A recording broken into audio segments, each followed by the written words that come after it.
জানি না হঠাৎ করে কি হয়ে গেছে, কারোর সাথে কথা বলতে ইচ্ছে করে না। কেউ যদি আমার সাথে কথা বলতে চায়, তাদের গলার সুর শুনলে মেজাজ খারাপ হয়ে যায়।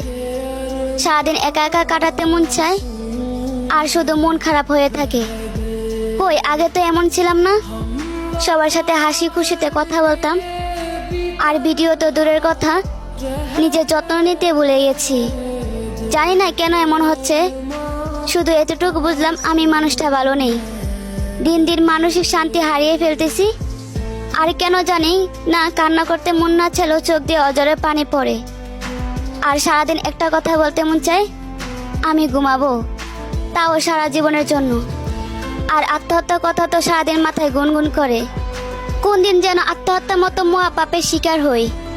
না বুঝলো পরিবার, না বুঝলো প্রিয় মানুষটি, দাও বেশি করে আঘাত।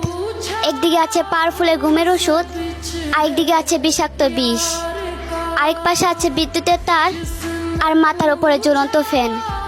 মাঝখানে আমি বসে আছি, ড্রিম আমার পরকালে দিব পার।